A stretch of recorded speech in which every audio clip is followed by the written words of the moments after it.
संजय रविवारी Facebook live कार्यक्रम में आप सभी मित्रों का हार्दिक स्वागत है। गुरु जी सादर चरण स्पर्श प्रणाम। आज का प्रश्न है, मध्यकालीन भारत से लेकर संपूर्ण विश्व में अब तक भाषा समृद्ध न होने की वजह से मनुष्यों का मानसिक विकास होने में इतना लंबा समय लगा। शुद्ध भाषा शिक्षण के लिए जो आपके द्वारा संपादित सुसंस्कृत भाषा का विकास और इसकी व्यवहारिक उपयोगिता कैसे सिद्ध हो सकेगी, परम पूज्य गुरुदेव जी कृपया मार्गदर्शन करने की कृपा करें।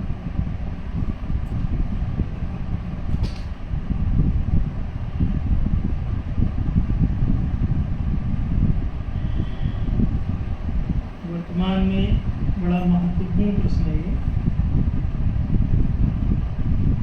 आप सभी जानते हैं कि इस समय दुनिया में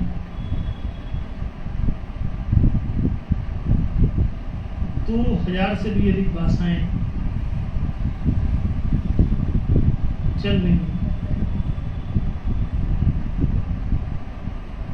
और लोग छोटी मोटी तमाम भाषाओं को जोड़ के देखते हैं तो कहते हैं कि लगभग 6000 से भी अधिक भाषाएं संसार में किसी न किसी रूप में प्रचलित हैं। अब भाषा वास्तव में क्या है? भाषा एक मन का गुणधर्म है। जहां मन है वहीं भाषा की जरूरत है, जहां मन नहीं है वहां पर भाषा की जरूरत नहीं है। मननशील प्राणी इस पूरे सृष्टि में एक ही, और इसीलिए इसका नाम मनुष्य रखा गया। मन जिसमें उदित हो गया है, उन्नत हो गया है, उत्पन्न हो गया है, उसी को मनुष्य कहते हैं।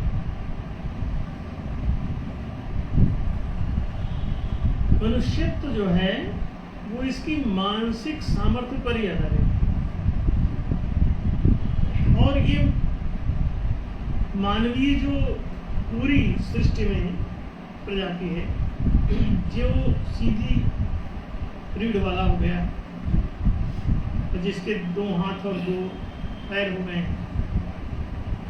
बाकी प्राणियों में 2 करण नहीं है, 4 चरण, 2 कर और 2 चर जिनके पास है, माने 2 करण और 2 चरण। पैरों को चरण बोलते हैं, हाथों को करण बोलते हैं। तो ये 2 करण है और 2 चरण है, ये इसकी विशेषता है। संपूर्ण ये मानव प्रजाति एक विशिष्ट जैविक दशा में है, जिसमें मानसिक विकास की संभावना है, और इसीलिए इसको मनुष्य का दर्जा प्राप्त है। मनस्तत्व से इसका नामकरण है। लेकिन ये मानसिक जो सामर्थ्य है ये भाषा पर निर्भर करती है। भाषा के आश्रय में ही इसका विकास होता है। यदि भाषा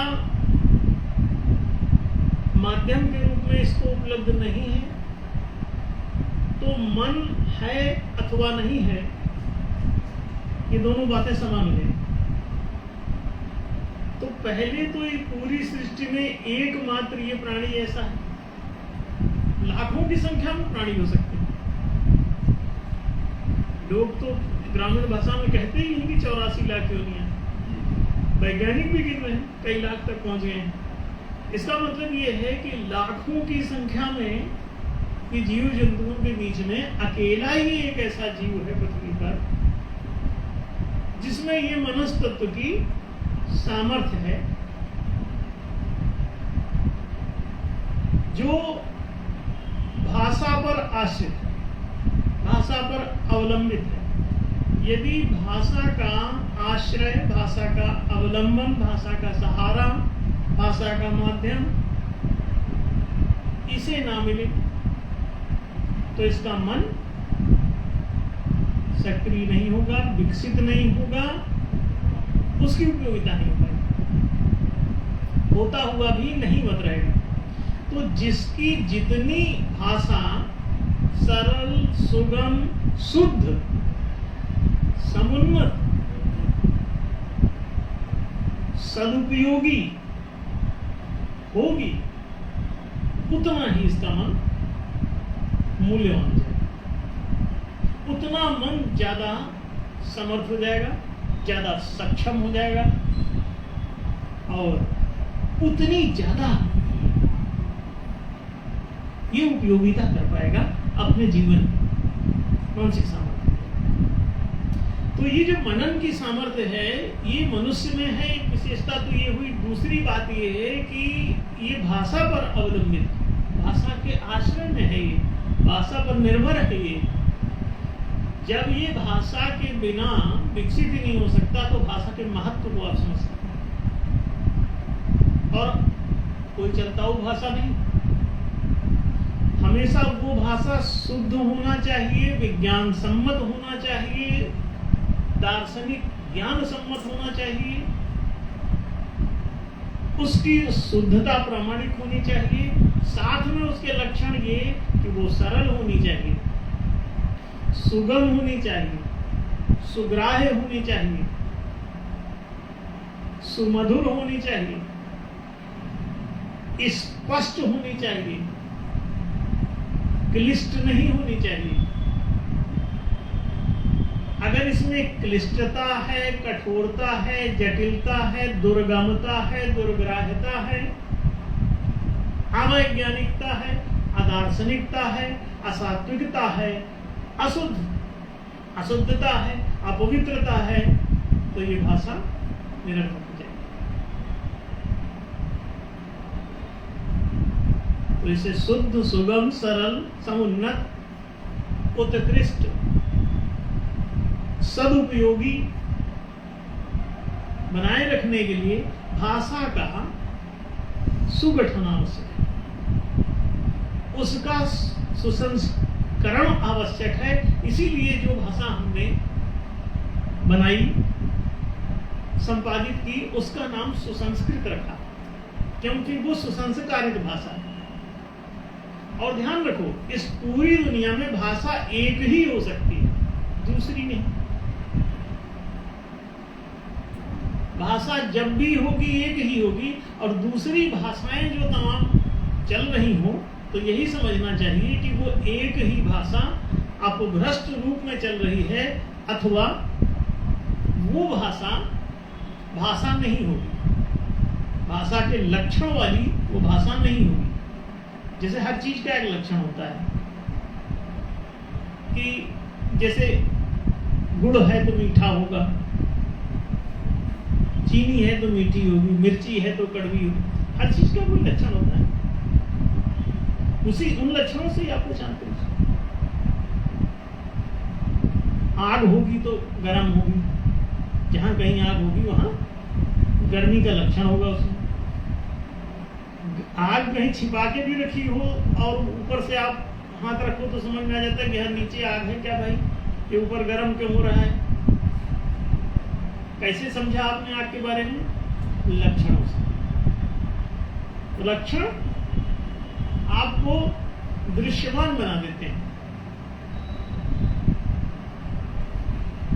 हर चीज में कोई ना कोई लक्षण होता है, तो भाषा में भी उसके लक्षण होने चाहिए, उसकी उपयोगिता सिद्ध होनी चाहिए। अब ऐसे तो भैंस भी बोल ही रही है, आप उसको कहें भाषा, कुत्ते भी बोल ही रहे बहुत दिन भर, इसका मतलब आप उसको भी भाषा समझ लेंगे? नहीं, वो ज्ञान विज्ञान सम्मत हो, सदुपयोगी हो। वो अगर खाना है तो भी आपने भाव कहा, पानी पीना है तब भी आपने भाव कहा, सोना है तब भी आपने भाव कहा, कहीं जाना है तब भी आपने भाव कहा, कहीं से आना है तब भी आपने भाव कहा। तो आपका आना, जाना, खाना, पीना सब भाव इसका मतलब इसमें उपयोगिता नहीं, क्योंकि यही बार बार बोला जाएगा तो समझा ही नहीं जाएगा कि ये कहना क्या चाह रहे हैं। तो इसका मतलब इसकी उपयोगिता आप साबित नहीं कर पा रहे हैं, हर चीज में भाव बोल रहे हैं, तो ये भ्रम उत्पन्न करेंगे। ये भ्रामक है, सुगम नहीं, सुग्राह्य नहीं, सरल नहीं, सदुपयोगी नहीं। इसकी उपयोगिता बहुत क्षीण है कि हर चीज में भाव। बिल्ली की भाषा क्या है? म्याऊं म्याऊं म्याऊं म्याऊं। भाषा में कुल इतने ही शब्द हैं। बिल्ली बोली म्याऊं। अब म्याऊं का मतलब जाऊं है कि आऊं है, अब आप समझते रहिए। खाऊं है कि सोऊं है, म्याऊं, अब आप समझते रहिए। अब जिसकी मर्जी वो समझ ले, मतलब स्पष्टता नहीं है, बड़ी पिछड़ी हुई भाषा है। इसका मतलब भाषा के लक्षण नहीं है, इसलिए इन सबको भाषा नहीं कहा जा सकता। क्योंकि जैसे अब आप जंगलों में चले जाइए, वहां भी जो वनमानुष रहते हैं वो भी कुछ ना कुछ बोल ही रहे होते हैं। चुप तो है नहीं, बोलते तो हैं। कौवा भी जब बोल रहा है, तोता बोल रहा है, हर चीज बोल रहा है, लेकिन ध्वनि तो कहीं से भी निकल सकती है। वो तो गिटार से भी निकल रही, तबले से भी निकल रही, ढोलक से भी निकल रही, वीणा से भी निकल रही, लेकिन वो बस एक ही है, चेप पे डम डम। इसका मतलब ये है कि उससे कोई चीज पासमान नहीं हो रही है। तो भाषा वो तब होगी जब आपके भीतर अनेक प्रकार के भावों, अनेक प्रकार के मंतव्यों, अनेक प्रकार के अभिप्रायों, आशयों, अर्थों, आपकी इच्छाओं को व्यक्त कर सके और दूसरे को ये पासान हो जाए आसानी से। आपके मन मस्तिष्क में, बुद्धि में जो ज्ञान है वो दूसरे को चला जाए, जो इंफॉर्मेशन है, सूचना है, वो दूसरे को आसानी से चली जाए, तो ये एक उपयोगी माध्यम हुआ। और अगर ये उपयोगी माध्यम है तो उपयोगिता के लक्षण होगी असुगमता से चला जाए। ऐसा नहीं कि एक शब्द आपने कहा और 15 दिन लग गए उसको समझने में, डिक्शनरी पलटने में, इसका मतलब ये भाषा सुगम नहीं है। सुगमता माने आसानी से बोधगम्य हो, यानी सुगम, सरल, और तेजी से इसे ग्रहण नहीं किया जा सकता, तेजी से इसके मंतव्य को समझा नहीं जा सकता, बोध नहीं किया जा सकता, तो ये भाषा नहीं। तो इसमें ये सारे लक्षण होने चाहिए। दूसरी बात कि ये भाषा सर्वसुलभ होनी चाहिए। ऐसी भाषा हो जो सुगम हो, सरल हो, शुद्ध हो, पवित्र हो, ज्ञान विज्ञान सम्मत हो, जटिल ना हो, दुर्गम ना हो, दुर्बोध्य ना हो, क्लिष्ट ना हो। तो जब हर मनुष्य उसका किसी न किसी अपने सामर्थ्यानुसार उपयोग कर पाए और उससे अपने मंतव्यों को व्यक्त कर पाए, सबके लिए वो कहीं न कहीं सुग्राह्य हो जाए, सुगम हो जाए, तो ऐसी भाषा जो सर्वहितकारी माने सत्य के लक्षण वाली हो, तो क्या कहना, वो भाषा निश्चित रूप से सत्य से ही उद्भूत होगी। जो चीज सर्वात्मक होती है वो सत्य के अनुकूल होती है। जो बात सर्वहितकारक होती है वो सत्य के अनुकूल होती है। जो बात सर्वव्यापक होती है वो सत्य के अनुकूल होती है। जो बात सर्वसुलभ हो, सर्वसुगम हो, वो बात सत्य के अनुकूल होती है। आप सत्य से दूर जितना भागेंगे उतना आप ब्रह्म से दूर चले जाएंगे, परमात्मा से दूर चले जाएंगे। सर्वात्मा ही परमात्मा है, परम ब्रह्म है, और इसी को सत्य कहते हैं। स्वात्मा ही निष्काम है, वो ब्रह्म नहीं है। स्वात्मा स्वार्थी होती है, स्वाभिमानी होती है, स्वाग्रही होती है।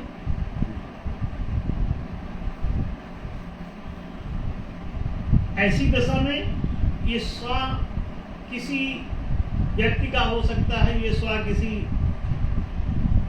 वर्ग का हो सकता है, किसी समूह का हो सकता है, किसी एक देश विशेष का हो सकता है, किसी क्षेत्र विशेष का हो सकता है। तो उतने की ही तृप्ति कोई करता हो, इसका मतलब वो ठीक नहीं। भाषा सर्वात्मक होनी चाहिए, सर्वहितकारक होनी चाहिए, सर्वग्राह्य और सर्वसुलभ होनी चाहिए। उसको बनाओ ऐसा, भाषा को इस तरह से बनाओ कि उसमें ये सारे लक्षण आ जाएं, तब आप उसे सुसंस्कृत कह सकते हो। माने सुसंस्कारित हो गई है, शुद्ध है, पवित्र है, सुंदर है, समुन्नत है, स्वस्थ है, स्वच्छ है, स्पष्ट है, सदुपयोगी भी है। ज्ञान विज्ञान का आदान प्रदान जिस भाषा के माध्यम से सरलता, सुगमता, बिना किसी क्लिष्टता के स्पष्ट रूप से हो सके, उसे ही सुसंस्कृत कह सकते हो। तो हमने जो भाषा दी है वो बड़ी सरल है, आपको उसे वर्षों परेशान होने की जरूरत नहीं है। जरा भी बुद्धिमान है, मनस्वी है, मनुष्य है तो थोड़ा बहुत बुद्धि काम चलता है, करती ही है, तो आप उसे आसानी से 1 घंटे में भी पढ़ सकते हैं, आधे घंटे में भी पढ़ सकते हैं। अब आपको आने लगी, इतना उसको सरलीकृत कर दिया गया है कि हिंदी भी उसके सामने बहुत कठिन और संस्कृत तो महाकठिन। पढ़ते पढ़ते तो लोग बीमार पड़ जाते हैं, अब फिर भी नहीं आती। 1% भी आदमी संस्कृत को भाषा ज्ञान के माध्यम के रूप में, आदान प्रदान के माध्यम के रूप में प्रयोग नहीं कर सकता, क्योंकि उसमें स्पष्टता नहीं होती। वो काम चलाओ, थोड़ा बहुत 4-10 शब्द याद करके और आप उसको इधर उधर बोलते रहें, आगच्छतु जलम पिबतु, तो हल्के फुल्के ढंग से आप जीवन चला सकते हैं कि दूर वाला भी बोल लेगा, घसियारा भी बोल लेगा, और पान वाला भी बोल लेगा, किराने वाला भी बोल लेगा। नहीं, ये काम चलाओ नहीं। उसी भाषा में आपका ज्ञान विज्ञान सब एक दूसरे को पास ऑन करना है, इसलिए भाषा श्रेष्ठ होनी चाहिए, उन्नत होनी चाहिए। और जिसमें ये सारे लक्षण पाए जाएं कि वो क्लिष्ट नहीं है, वो दूषित नहीं है, दुष्ट नहीं है, वो दुर्गम नहीं है, दुर्लभ नहीं है, वो सरल हो, सुगम हो, समुन्नत हो, स्वच्छ हो, स्पष्ट हो, सुंदर हो, सदुपयोगी हो, ऐसे लक्षण जिसमें सब प्रमाणित हो जाए तो उसको फाइनल कर ज्ञान विज्ञान सम्मत हो, आदान प्रदान करने में योग्य हो। जो आपके मंतव्यों का आदान प्रदान ही न कर पाए तो कैसी भाषा? कहते कुछ हो, सामने वाले ने समझ कुछ और लिया। यहाँ से मंगल ग्रह पर मैसेज भेजा, वहां बैठे हुए आदमी ने कुछ और समझ लिया, उसका अर्थ तो कुछ और कर दिया, वहां तो सारा खेल ही बिगड़ जाएगा। वहां से मैसेज कुछ और आया, आपने कुछ और समझा और सब बिगड़ गई बात। ये लक्षण सुंदर, ये शुद्धता के लक्षण सुसंस्कृत भाषा में 100% जोड़े जा सकते हैं। जो सारे लक्षण हमने बताए, सुलक्षण वो सब उसमें मिलेंगे और कुलक्षण उसमें नहीं मिलेंगे, यही उसकी महिमा है। तो जैसे अब जैसे कि आप अंग्रेजी में PUT फुट बोल रहे हैं, BUT बट बोल रहे हैं, अब इससे कैसे कोई स्पष्ट हो पाएगा? हर चीज मेमोरी बेस्ड रहेगी, इसका बौद्धिक कोई आंसर आप नहीं दे पा रहे हैं। नॉलेज में K साइलेंट रहेगा, साइकोलॉजी में P साइलेंट रहेगा, ये काहे भाई?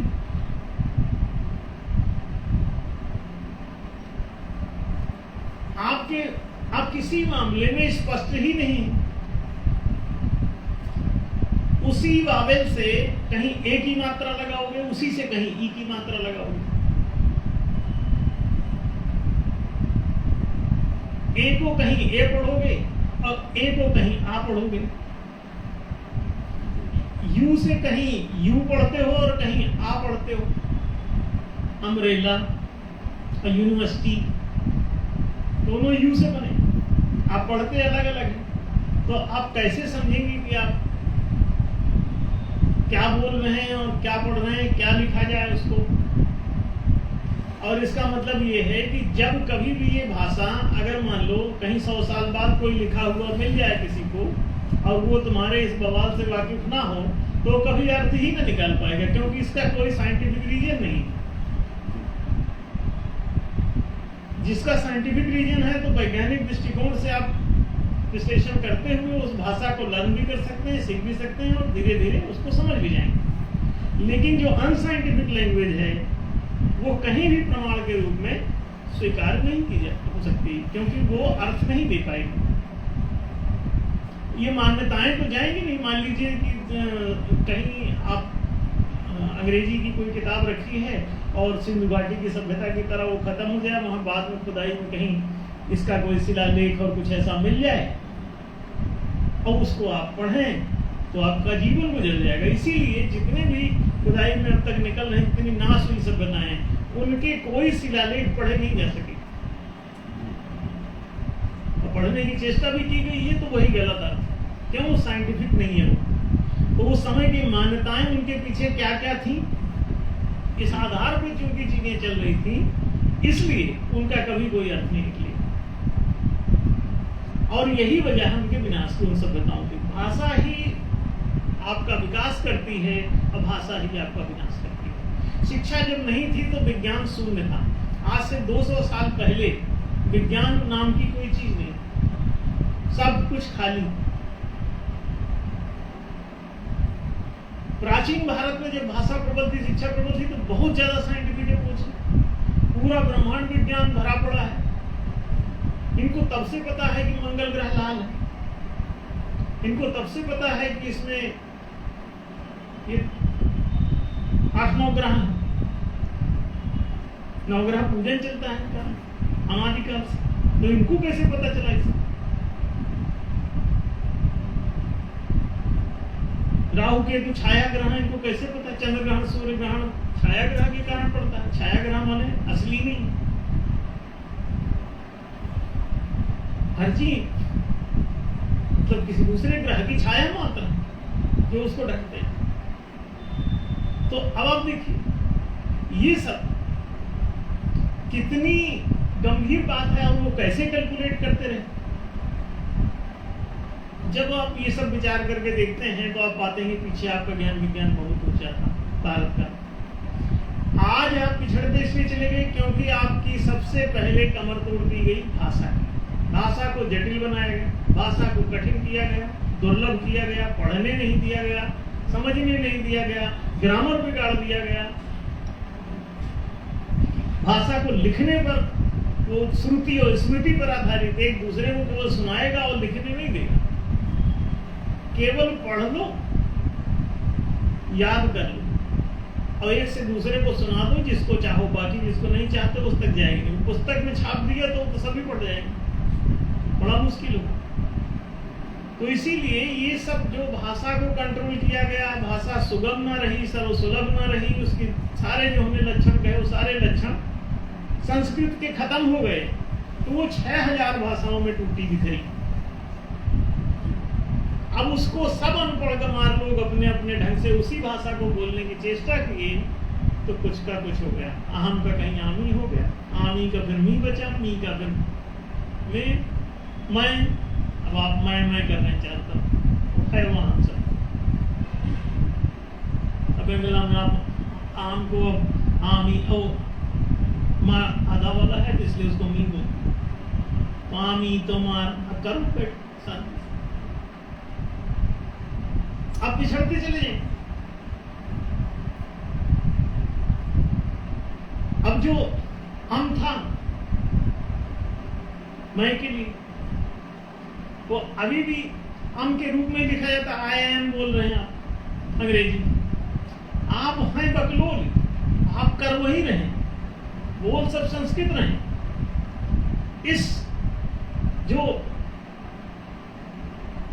विसर्ग है वो है के रूप में यूज होता है, उसी से इस बना, उसी से इस्त बना, उसी से ये होने के, उसी से क्या बना।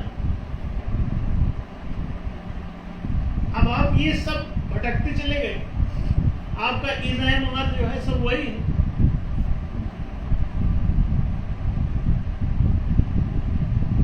आपका सब बिगड़ गया, आप लोग सब खो बैठे। आप संस्कृत ही उर्दू हो गई, संस्कृत ही हिंदी हो गई, संस्कृत ही मराठी हो गई, संस्कृत बंगाली हो गई, संस्कृत तमिल हो गई, तेलुगु हो गई, कन्नड़ हो गई, असमी हो गई, गुजराती हो गई, अवधी हो गई, प्रतापगढ़ी हो गई, जहां आप चले जाएं, मैथिली हो गई, भोजपुरी हो गई, बंगाली, मराठी, हर चीज संस्कृत अपभ्रष्ट रूप में बोल रहे हैं। अनपढ़ संस्कृत बोले इस मोहल्ले में कुछ दूसरे ढंग से बोलेगा, उधर मोहल्ले का अनपढ़ आदमी उसी को दूसरे ढंग से जो भी अल्लबल आया बोलेगा। तो सब अपने अल्लबल करते करते 6000 भाषाओं में बिखर गए। वही बोल रहे हैं सब, सबके शब्द वही, मूल धातुएं सब वही, मूल सब स्वर व्यंजन वही, लेकिन सब फंसे हुए हैं। क्यों?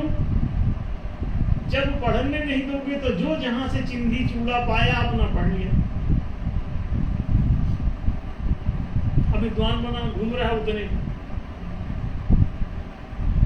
अब अपनी अपनी भाषा के लिए लड़मड़ भी रहा है। तो ये जो, चूंकि शुद्ध भाषा बहुत जरूरी है, तभी आपका मानसिक विकास होगा। इसीलिए हमने भाषा की तमाम जटिलता, संस्कृत आप पढ़ा नहीं सकते इतनी जटिल, 99% आदमी अनपढ़ रहेंगे, ये पक्की गारंटी है।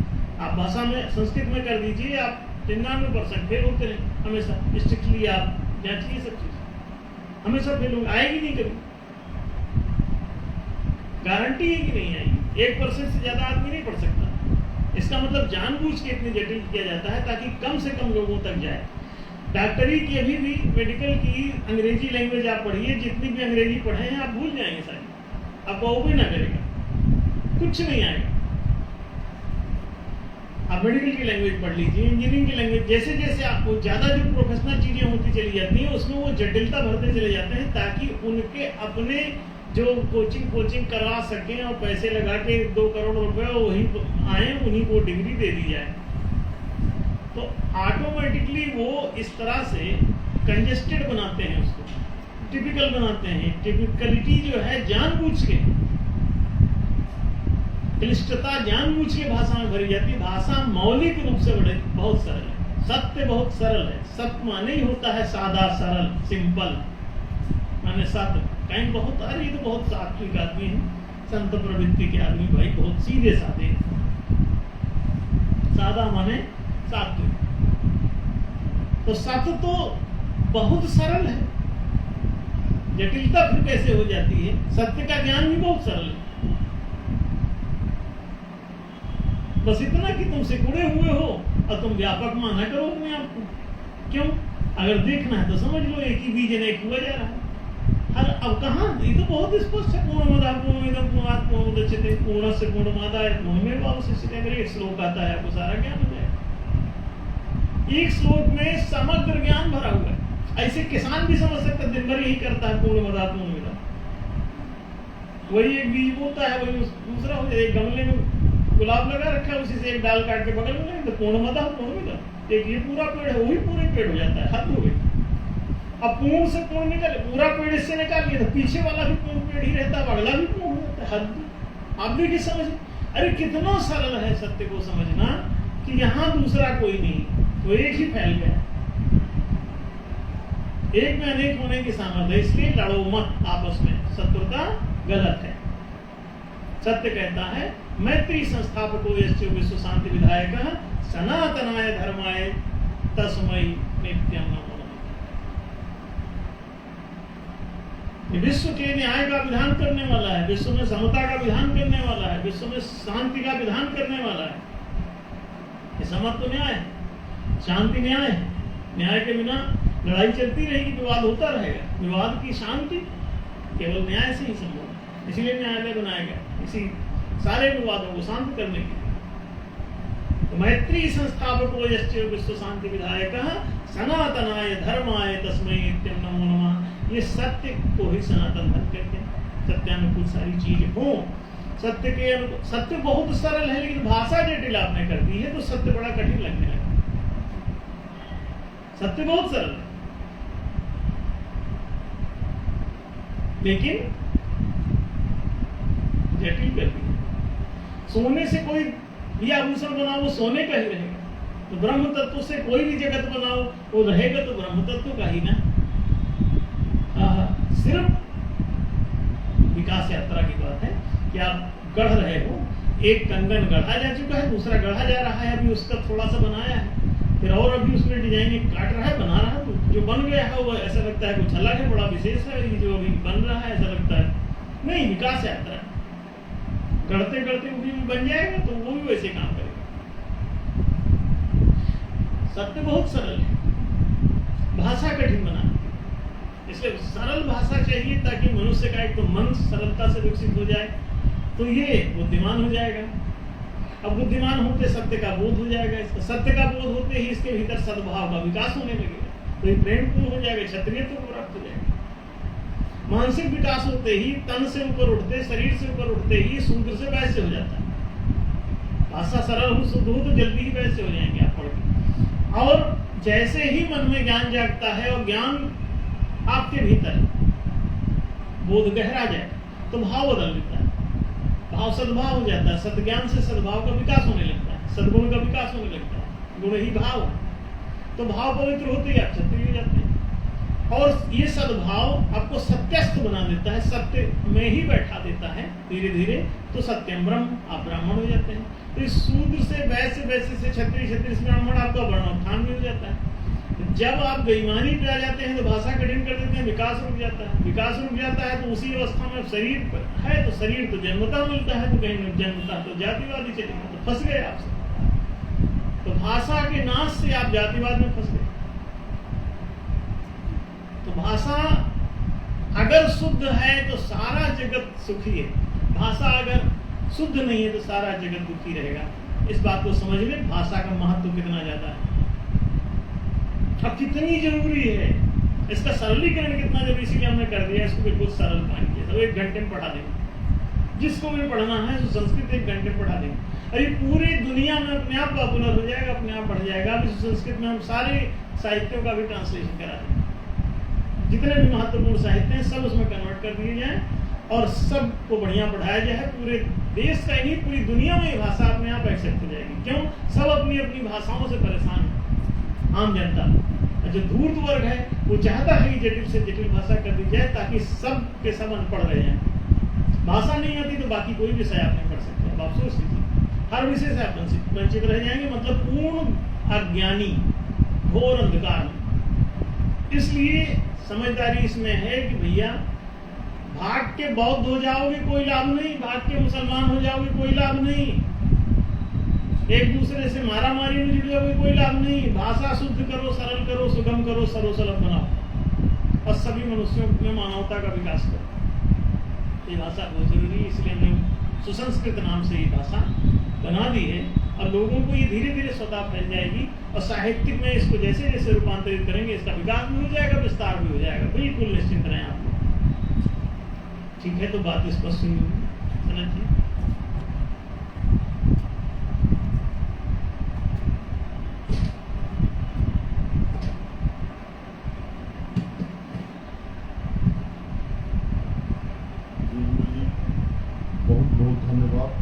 भाषा की महिमा को इतनी सरलता से, इतनी सहज ढंग से आपने हम सभी मित्रों के सामने बताने की कृपा की है।